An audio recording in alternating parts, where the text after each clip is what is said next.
اعوذ باللہ من الشیطان الرجیم بسم اللہ الرحمن الرحیم رب اشرح لی صدری ویسر لی امری واحلل عقدۃ من لسانی یفقہوا قولی آمین یا رب۔ سورۃ المزمل آیت نمبر ہم دیکھیں گے 10 سے، انشاءاللہ آج یہ سورہ مکمل ہو جائے گا، اور آیت نمبر 10 سے 18 میں خاص ان باتوں کا ذکر ہے جس میں اللہ تعالیٰ نے اپنے رسول صلی اللہ علیہ وسلم کو حکم دیا کہ کفار کی طرف سے جو آپ کو اذیتیں پہنچتی ہیں آپ اس پر صبر کریں، اور ساتھ ہی ساتھ پھر ان کے انجام کے بارے میں بھی اللہ تعالیٰ نے یہاں پہ بیان فرمایا کہ اللہ تعالیٰ ان کے ساتھ کس طرح کا معاملہ کرے گا۔ تو دیکھتے ہیں آیت نمبر 10 میں اللہ تعالیٰ فرماتے ہیں وَاصْبِرْ، اور صبر کیجئے، اور یہ حکم اللہ تعالیٰ کس سے دے رہے ہیں؟ اپنے نبی رسول اللہ صلی اللہ علیہ وسلم سے فرماتے ہیں کہ اے نبی آپ صبر کیجئے۔ اب غور سے سنیں کس بات پر صبر کرنے کے لیے اللہ تعالیٰ حکم دے رہے ہیں، کیونکہ دیکھیں ہر آیت سے نا ہم نے اپنے لیے بھی سبق لینا ہے، ہر آیت سے ہم نے اپنے لیے بھی کوئی عمل کی بات نکالنی ہے۔ اب دیکھیں ہمیں کیا لگتا ہے صبر ہم کسے کہتے ہیں؟ یعنی مشکلات پر صبر، یا پھر بیماریوں پر صبر، یا غریبی پہ صبر، یہی سمجھتے ہیں نا۔ اب دیکھیں کتنی خوبصورت بات اللہ تعالیٰ نے فرمائی، اپنے نبی سے کہتے ہیں وَاصْبِرْ، اور صبر کیجئے، عَلَىٰ ان باتوں پر جو یقولون وہ کہتے ہیں، یعنی جو مشرکین مکہ، جو کفار آپ کے لیے باتیں کہتے ہیں، آپ کے لیے باتیں بناتے ہیں، تو ان کی باتوں پر آپ صبر کیجئے۔ تو اس سے ہمیں ایک بہت خوبصورت بات پتہ چلی ہے کہ ہمیں بھی لوگوں کی باتوں پر صبر کرنا سیکھنا چاہیے۔ اللہ تعالیٰ نے یہ نہیں فرمایا کہ اے نبی آپ تو نبی ہیں اور یہ مشرک کافر آپ کو باتیں بناتے ہیں یا آپ کو طنز کرتے ہیں یا آپ کا مذاق اڑاتے ہیں تو پھر آپ بھی ان سے کچھ کہیں۔ نہیں، ہمارا دین دیکھیں ہمیں صبر کرنا سکھاتا ہے، برداشت سکھاتا ہے۔ تو اپنے نبی سے اللہ تعالیٰ فرماتے ہیں آپ صبر کیجئے، وہ آپ کو جھٹلا رہے ہیں، آپ کے اوپر وہ طنز کرتے ہیں، وہ آپ پر باتیں بناتے ہیں، تو آپ صبر کیجئے۔ اور یہ کوئی معمولی بات نہیں ہوتی ہے، شاید آپ نے بھی اپنی زندگی میں اس کا تجربہ کیا ہوگا۔ اکثر کبھی ایسے ہو جاتا ہے نا، ہم کسی محفل میں جاتے ہیں جہاں یعنی کسی سے اگر ہماری نہیں بنتی، اگر وہ بھی اس محفل میں ہوں، وہ اگر دیکھ کر ہم سے یعنی ہنسی مذاق کرنے لگے یا ہمیں دیکھ کر باتیں بنانے لگے، تو واقعی نا دل کو کتنی تکلیف ہوتی ہے۔ ہمیں لگتا ہے کہ میں نے اس کا کیا بگاڑا ہے، کیوں یہ میرے پیچھے ہاتھ دھو کر پڑی ہے، کیوں یہ میرا مذاق اڑاتی ہے، کیوں یہ میرے بارے میں باتیں کرتی ہیں، کیوں یہ مجھے طنز کرتی ہے، کتنی تکلیف ہوتی ہے۔ اور اللہ تعالیٰ فرماتے ہیں اے نبی مشرکین آپ کو جھٹلاتے ہیں، آپ کے لیے باتیں بناتے ہیں، ان کی ان باتوں پر آپ صبر کیجیے۔ اللہ تعالیٰ یہ صفت ہم سب کو عطا فرما دے، اور صبر کیجیے۔ اور دوسرا کیا حکم دیا اللہ تعالیٰ نے؟ فرمایا کہ اے نبی وَاہْجُرْہُمْ، اور انہیں چھوڑ دیجیے۔ چھوڑ دیجیے یعنی یہ مطلب نہیں ہے کہ اب ان سے کوئی تعلق ہی نہیں رکھنا، ان سے کوئی بات چیت ہی نہیں کرنی، اب ان کے ساتھ کچھ یعنی کوئی معاملہ ہی نہیں کرنا، ان کو چھوڑ دیں، یہ معنی نہیں ہے۔ وَاہْجُرْہُمْ، اور انہیں چھوڑ دیجیے، حجرن چھوڑ دینا۔ اور اللہ اکبر، دیکھیں یہ قرآن ہماری کس طرح رہنمائی کرتا ہے۔ اگر ہم واقعی قرآن پر عمل کرنے لگے نا، بہترین انسان بن جائیں گے اور اللہ تعالیٰ واقعی ہم سے محبت کرنے لگے گا۔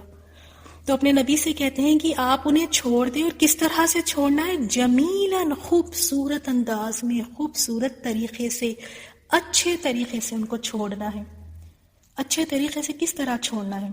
کیونکہ یہ دعوت کا کام ہے، اور دعوت کے کام میں اگر انسانوں کو چھوڑ دیا جائے یا ان سے تعلق ختم کر لیا جائے تو دعوت کا کام تو نہیں ہوگا۔ تو یہاں اس کا مطلب یہ ہے کہ آپ ان کی چبھتی باتوں پہ آپ ریئیکٹ نہ کیجیے، آپ برداشت کریں، آپ صبر کریں، آپ انہیں ڈانٹے ڈپٹے نہیں۔ ہم تو یہی کرتے ہیں نا، اگر ہمیں کوئی کچھ کہہ دے، کفار تو چھوڑیں، اپنے خونی رشتے، بھائی بہن ہیں یا گھر میں ایک ساتھ رہنے والے اور دوسرے رشتے ہیں، وہ اگر کچھ کہہ دیتے ہیں تو برداشت اور صبر تو ہے ہی نہیں ہمیں، ایک کی چار سنا کر اٹھتے ہیں، اینٹ کا جواب پتھر سے دے کے نکلتے ہیں ہم وہاں پر۔ اور یہاں پہ ہمیں کیا سکھایا گیا؟ رسول اللہ صلی اللہ علیہ وسلم کو کہہ رہے ہیں کہ ان کی باتوں پر صبر کیجیے اور انہیں چھوڑیں بہت خوبصورت اور اچھے طریقے سے، یعنی ان کے ساتھ تعلق ختم نہیں کرنا ہے، لیکن ان کی باتوں پہ برداشت کرنا ہے، ان سے بول چال ختم نہیں کرنی۔ کیونکہ دیکھیں اسلام میں تعلق تو ختم کسی سے کر ہی نہیں سکتے، خاص طور پہ جو خونی رشتے ہیں، کیونکہ یہ اس آیت سے ہم اپنے لیے بھی عمل کی بات نکالیں گے تو تعلق تو ہم کسی سے ختم ہی نہیں کر سکتے. تو یہاں اپنے نبی کو اللہ تعالیٰ نے یہ حکم دیا، اور پھر فرمایا اس کے بعد نیکسٹ آیت میں اب کیا کرے، وَذَرْنِي، رسول اللہ صلی اللہ علیہ وسلم سے فرمایا کہ اور مجھے چھوڑ دیجئے، والمکذبین، اور تکذیب کرنے والے، یعنی اے نبی صلی اللہ علیہ وسلم آپ چھوڑ دیں، اب میں انہیں دیکھ لوں گا. کنہیں دیکھ لوں گا؟ وہ لوگ جو تکذیب کرنے والے ہیں، اور اولی النعمتی، جو آسودہ حال لوگوں کو، یعنی جو خوشحال لوگ ہیں جنہیں اللہ تعالیٰ نے مال دیا، خوشحالی عطا فرمائی، ان کے پاس مال ہے، اولاد ہے، سب کچھ ہے، اور جھٹلاتے ہیں، تو اللہ تعالیٰ نے فرمایا کہ چھوڑ دو، اب میں انہیں دیکھ لوں گا. وَمَهِلْهُمْ قَلِيلًا، اور انہیں مہلت دیجئے تھوڑی سی. کیوں اللہ تعالیٰ نے فرمایا؟ کیونکہ دیکھیں یہ مالدار لوگ ہیں، خوشحال لوگ ہیں، تو دوسروں کی نسبت ان سے اطاعت کی، فرما برداری کی زیادہ ان کے پاس قدرت ہے، یہ کر سکتے ہیں کیونکہ یہ مالدار ہے، خوشحال ہے، بہت اچھی طرح یہ عبادات کر سکتے ہیں، اطاعت کر سکتے ہیں، اور ان سے کچھ ایسے حقوق کا بھی مطالبہ ہے، ڈیمانڈ ہوتا ہے جو دوسروں سے نہیں ہوتا، تو یہ وہ بھی نہیں کرتے اور یہ جھٹلاتے ہیں. تو اللہ تعالیٰ نے کیا فرمایا؟ یعنی ان کو تھوڑی سی مہلت دیجیے، یعنی اب ان کو چھوڑ دیں، میں ان کو دیکھ لوں گا. اور پھر اللہ تعالیٰ اب ان کے عذاب کے بارے میں فرماتا ہے کہ کیا عذاب ان کے لیے ہوگا. نیکسٹ آیت نمبر 12 میں اِنَّ، بے شک، لدینا، ہمارے یہاں، انکالن، بیڑیاں ہیں، اور جہیمہ، بھڑکتی ہوئی آگ. ان لوگوں کے لیے جو جھٹلاتے ہیں، جو خوشحال لوگ ہیں، ان کے لیے اللہ تعالیٰ نے کیا رکھا ہے؟ ایسی بیڑیاں ہیں جس میں ان کو اللہ تعالیٰ، یعنی بیڑیوں میں ان کو جکڑا جائے گا، بیڑیاں ہیں ان کے لیے، اور ایسی بھڑکتی ہوئی آگ ہے جو کبھی کم نہیں ہوگی.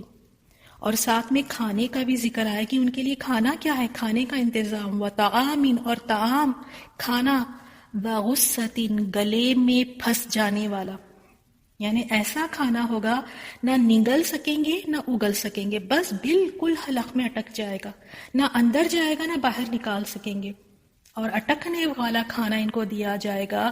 اور اس کے ساتھ وَعَذَابًا أَلِيمًا، اور عذاب بہت دردناک عذاب بھی اس کے ساتھ ہے. اللہ تعالیٰ اس آگ سے ہم سب کی حفاظت فرمائے، آمین یا رب.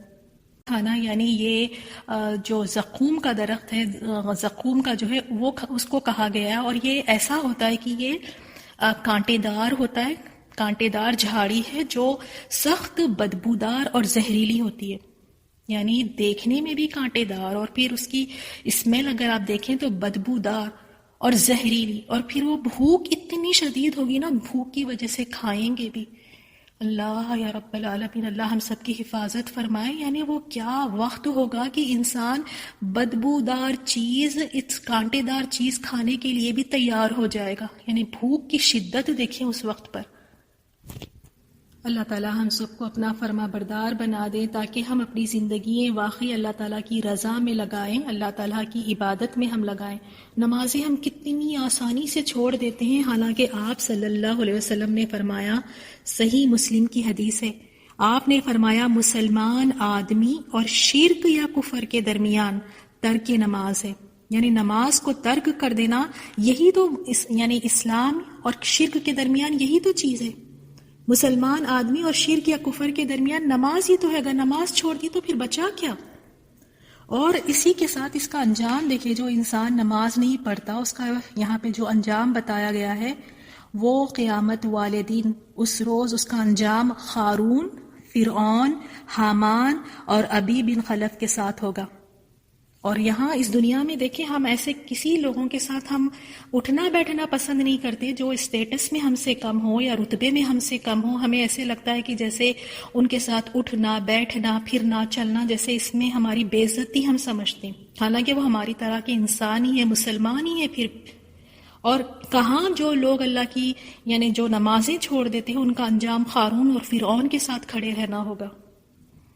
تو بس یہاں پہ جو عذاب کا ذکر آیا ہے اس عذاب سے ریلیٹ کر کے میں نے یہاں پہ یعنی یہ باتیں بتائی ہیں کہ واقعی ہم بھی کوئی ایسے اعمال کر کے نہ جائیں کہ پھر ہمیں یعنی جہنم کے مستحق ہم بنیں. اللہ تعالیٰ ہمیں فرما بردار بنا لے، آمین یا رب. اور خاص طور پہ جیسے یہاں صبر کا ذکر آیا ہے، صبر اتنی خوبصورت چیز ہے نا، جس چیز میں بھی یہ صبر آ جائے گا اس میں خوبصورتی اور بڑھ جائے گی. اور دیکھیں انسان نا دو طرح کے ہوتے ہیں. ایک انسان ایسا ہوتا ہے کہ اگر کچھ بھی مسئلے مسائل ہو جاتے ہیں نا آپس میں تو میں اکثر خاندانوں میں گھروں میں ہو جاتے ہیں، تو ایک طرح کے ایسے لوگ ہوتے ہیں کہ وہ رائی کا پہاڑ بنا دیتے ہیں. اب ذرا نا آپ بھی اور میں بھی ذرا ہم بھی اپنے آپ کو چیک کریں کہ ہم کس میں آتے ہیں. ٹھیک ہے، رائی کا پہاڑ بنانے والے، یعنی اتنے تھوڑ دلے، اتنے بے صبرے کی چھوٹی سی چیز کو لے کر اتنا اس کو لمبا کھینچتے ہیں کہ رائی کا پہاڑ بنا دینا. اور دوسرے قسم کے لوگ ایسے ہوتے ہیں کہ بڑی سی بڑی کوئی مسئلے مسائل تو میں یا کچھ بھی اس طرح کی انبن ہو جاتی ہے، وہ اپنی محبت سے، حکمت سے، وہ اپنی برداشت سے، وہ اپنے صبر سے اس اتنے بڑے سے معاملے کو بالکل چھوٹا کر کے وہیں پہ ختم کر دیتے ہیں. اور واقعی صبر ایسی چیز ہے نا، یہ تعلقات کو مضبوط کرتی ہے، تعلقات میں مٹھاس پیدا ہوتی ہے اس سے. تو ہمارا دین تو ہمیں یہی سکھاتا ہے نا کہ ہم صبر کریں، تکلیفوں پر بھی صبر کریں، یعنی بیماریوں پر بھی ہم صبر کریں. اور آج ہم نے یہ بھی دیکھا نا کہ لوگوں کی باتوں پر بھی صبر کرنا سیکھنا چاہیے. چلیں اب آگے بڑھتے ہیں آیت نمبر 14 میں. اب آیت نمبر 14 میں ایسے دن کا ذکر ہے، یعنی جیسے پچھلی آیتوں میں بتایا گیا نا، ان کے لیے بیڑیے ہیں، اٹکتا ہوا کھانا ہے، ان کے لیے بھڑکتی ہوئی آگ اور دردناک عذاب. یہ کب ہوگا اس کا ذکر ہے. یہ سب چیزیں کس دن ہوں گی؟ یوم، جس دن ترجف کانپیں گے الارض والجبال، زمین اور پہاڑ. اس دن زمین اور پہاڑ کانپیں گے، یعنی ہل جائیں گے. زمین اور پہاڑوں کی کیفیت ہے یہاں پر. اور پہاڑ ٹیلوں کی طرح ہو جائیں گے، جیسے وکانت الجبال کثیبا مہیلا، اور ہو جائیں گے پہاڑ ریت کے ٹیلے، یعنی جیسے بھربھرے ہوتے ہیں اس طرح سے. سبحان اللہ. دیکھیں پہاڑوں کی طرف دیکھیں کہ یہ کتنے مضبوط پہاڑ ہے اور یہ اپنی جگہ پر ہے، اور اس دن یہ اڑ کر بکھر جائیں گے ایسے جیسے بھربھری ریت جیسی ہوتی ہے. یہ پہاڑ ریت کے ٹیلوں کی طرح ہو جائیں گی. اللہ اکبر. تو پہاڑوں کا یہ حال ہوگا اس دن. اور زمین کے بارے میں، زمین بالکل فلیٹ کر دی جائے گی، بالکل ہموار ہو جائے گی. نیکسٹ آیت نمبر 15 میں، انا بے شک ہم نے، ارسلنا ہم نے بھیجا، الیکم تمہاری طرف، رسولا ایک رسول، شاہدن شہادت دینے والا ہے، علیکم تم پر، کما جیسے، ارسلنا ہم نے بھیجا تھا، الی فرعون فرعون کی طرف، رسولا ایک رسول. تو یہاں اللہ تعالیٰ کفار قریش کو مخاطب کرتے ہوئے فرما رہے ہیں، جبکہ اس سے مراد سب لوگ ہیں.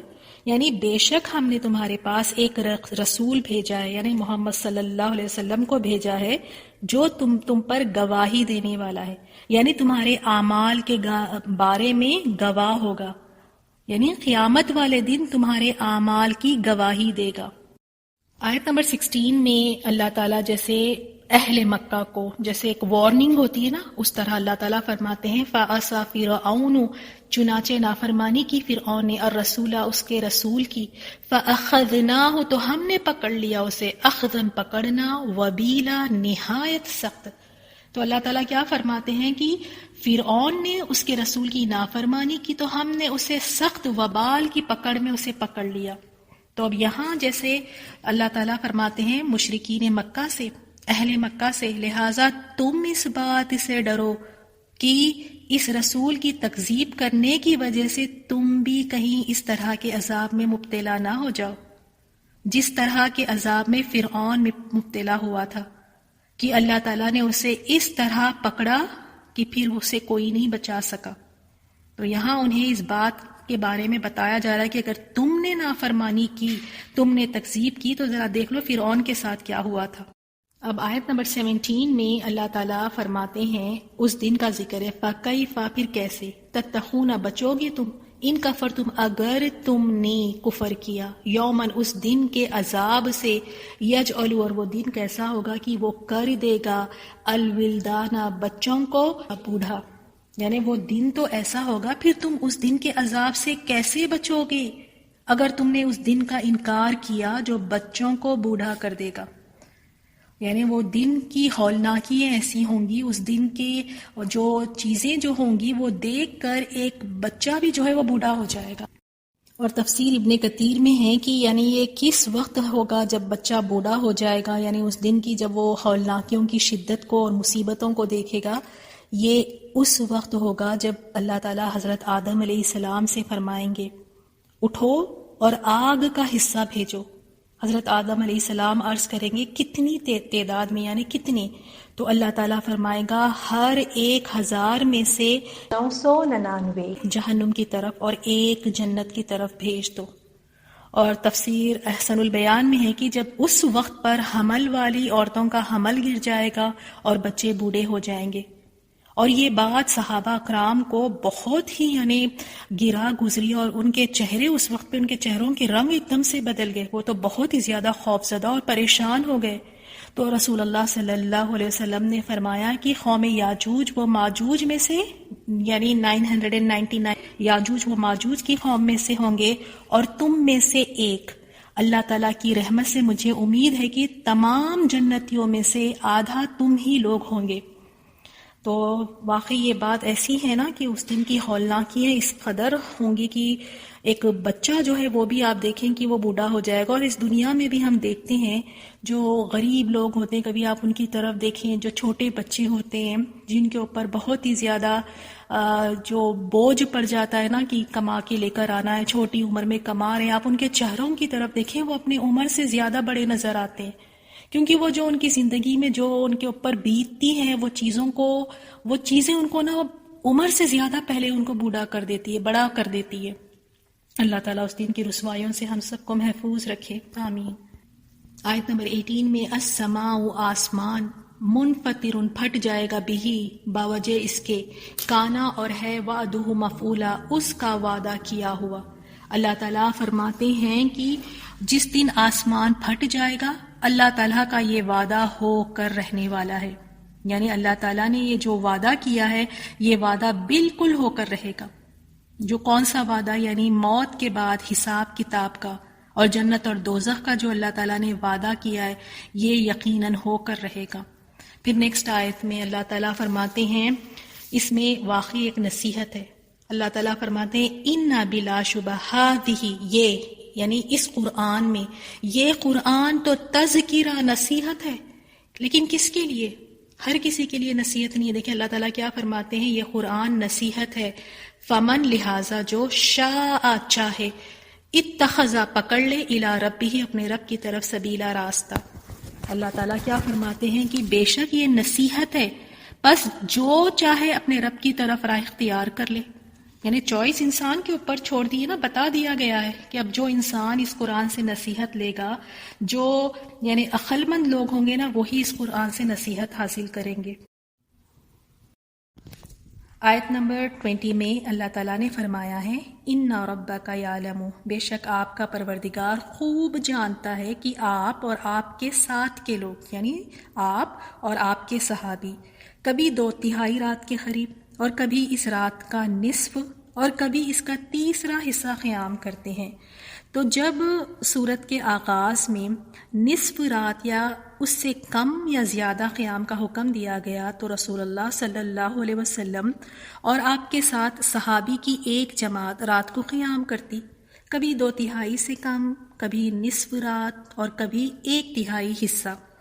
لیکن ایک تو اس طرح کرنے میں ایک تو رات کا مستقل قیام ان کے لیے بہت ہی مشکل تھا، اور دوسرا یہ بھی کہ وقت کا یہ اندازہ کہ اب نصف رات یا پھر 1/3 یا پھر 2/3 اس کا بھی اندازہ لگانا اس سے زیادہ مشکل تر کام تھا۔ اسی لیے اللہ تعالیٰ نے فرمایا وَاللَّهُ يُقَدِّرُ اللَّيْلَ وَالنَّهَارَ، اور رات دن کا پورا اندازہ اللہ تعالیٰ ہی کو ہے، یعنی اللہ تعالیٰ تو رات کی گھڑیاں گن سکتا ہے کہ کتنی گزر گئی اور کتنی باقی ہے، تمہارے لیے یہ اندازہ ناممکن ہے۔ اور آپ دیکھیں واقعی کبھی یعنی وقت ایک جیسا نہیں رہتا، یعنی کبھی تو رات اور دن دونوں برابر ہو جاتے ہیں، اور کبھی رات گھٹنے اور دن بڑھنے لگتا ہے، اور کبھی رات بڑھنے اور دن گھٹنے لگتا ہے۔ تو اسی لیے اللہ تعالیٰ نے فرمایا عالمہ، اس نے جان لیا کہ تم ہرگز نہیں نبھا سکو گے، لن تحصوہ، کس چیز کو نہیں نبھا سکو گے، یعنی جو یہ رات کا قیام کا جو حکم آیا ہے، جو تم پر واجب کیا گیا ہے، تم اس کو نہیں نبھا سکو گے۔ تو اس نے کیا کیا؟ فتاب علیکم، بس اس نے تم پر مہربانی کی، اللہ تعالیٰ نے تو تم پر مہربانی کی۔ قیام اللیل کا حکم کو اللہ تعالیٰ نے منسوخ کر دیا، جو تم یعنی اللہ تعالیٰ نے جسے پہلے فرض قرار دیا تھا، اس حکم کا منسوخ کر دیا، اور اللہ تعالیٰ نے اس میں آسانی فرمائی، اور وہ بھی اب وقت کی پابندی کے بغیر۔ ضروری نہیں ہے کہ بالکل نصف رات کریں یا 1/3 یا 2/3، ضروری نہیں ہے۔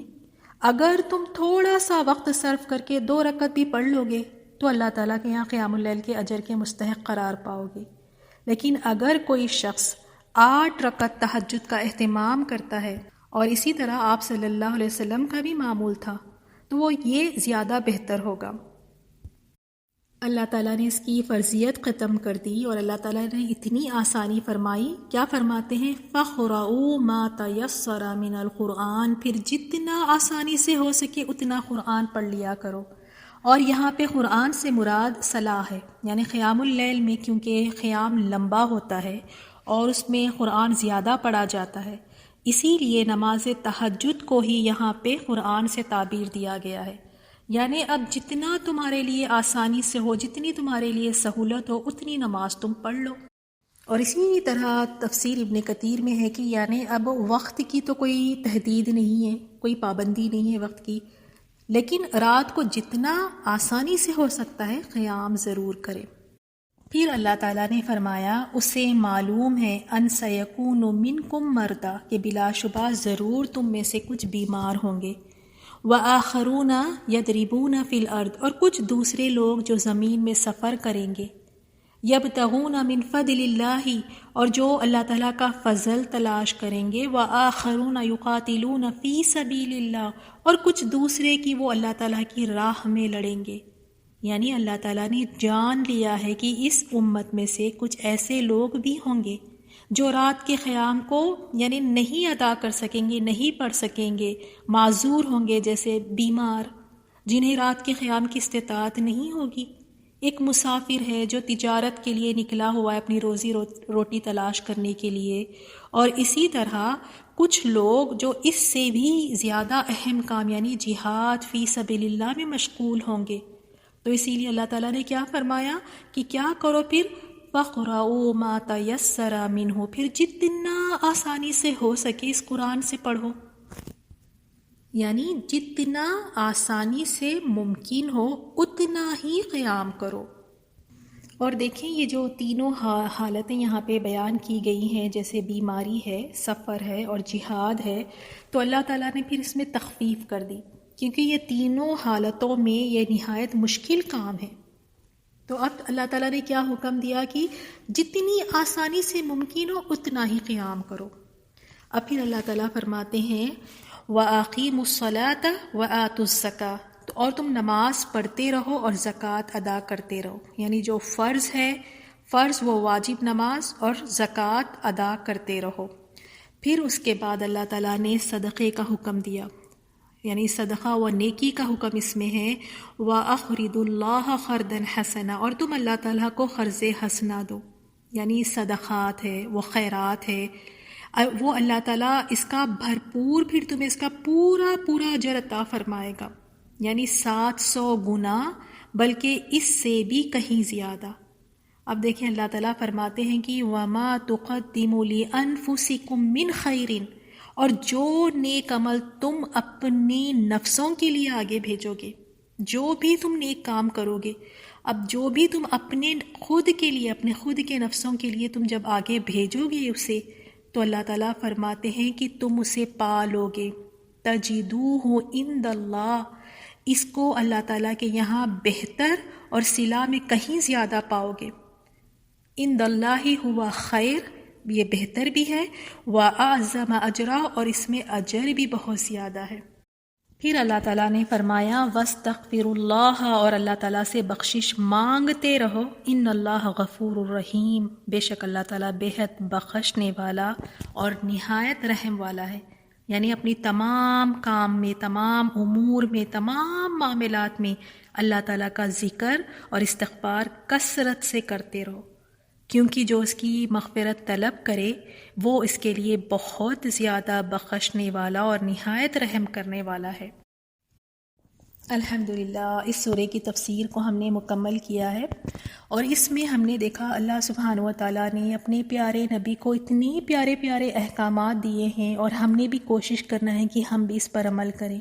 سب سے پہلے تہجد کی جو نماز، قیام اللیل کا جو حکم دیا، اور اس میں قرآن کو ترتیل کے ساتھ پڑھنا، تو جب بھی ہم قرآن کی تلاوت کریں واقعی ترتیل کے ساتھ پڑھیں، اور خاص طور پر جو رات کا قیام ہے یہ نفس کے لیے بہت بہترین ہے کہ نفس کو اس سے کچلا جائے، اس سے نفس قابو میں رہتا ہے۔ پھر اس کے بعد ہم نے دیکھا اسی سورے میں اللہ سبحانہ و تعالیٰ نے اپنے نبی سے فرمایا کہ آپ صبر کیجئے، جو وہ باتیں کرتے ہیں آپ اس پر صبر کیجئے، اور ان کو چھوڑیں، ان سے علادہ بھی ہو تو بہت خوبصورت طریقے سے۔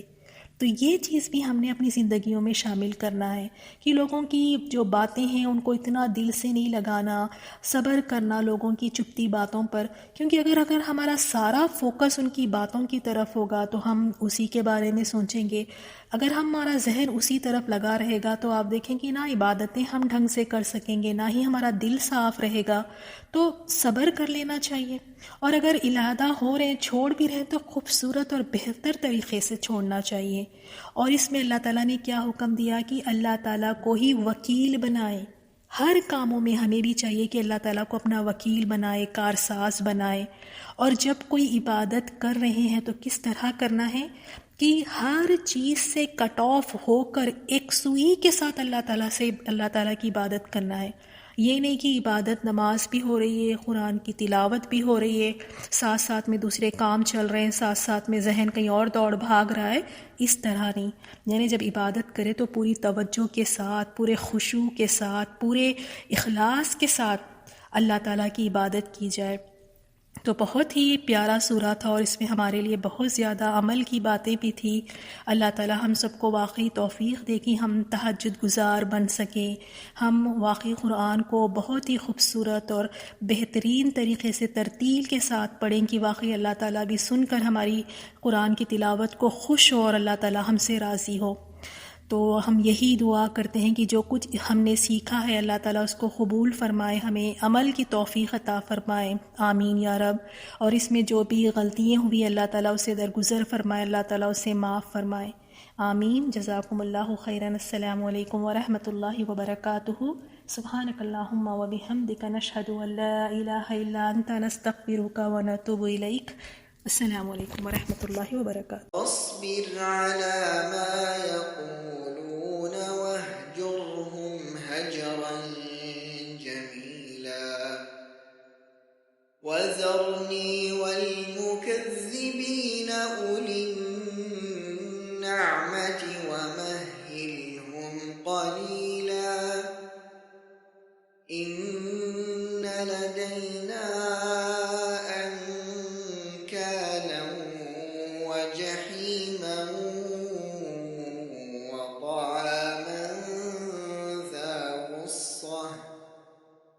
وطعاما ذا غصة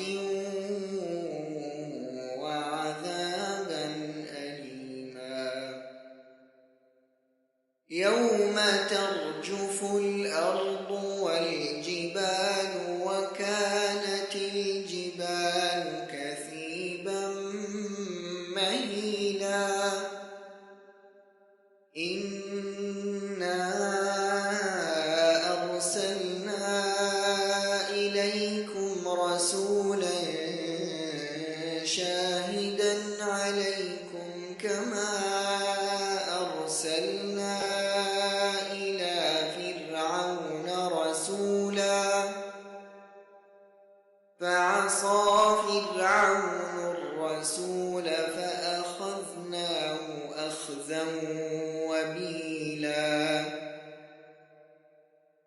فكيف تتقون إن كفرتم يوما يجعل الولدان شيبا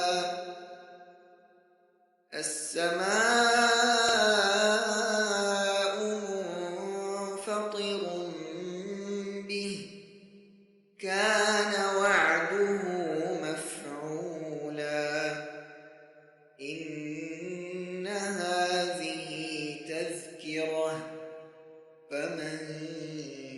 شاء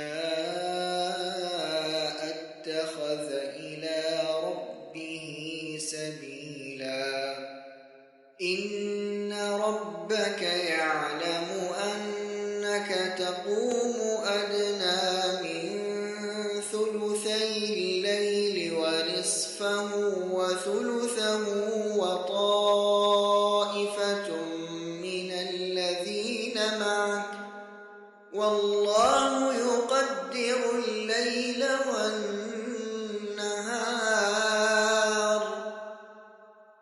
علم أن لن تحصوه فتاب عليكم فاقرؤوا ما تيسر من القرآن علم أن سيكون منكم مرضى وآخرون يضربون في الأرض يبتغون من فضل الله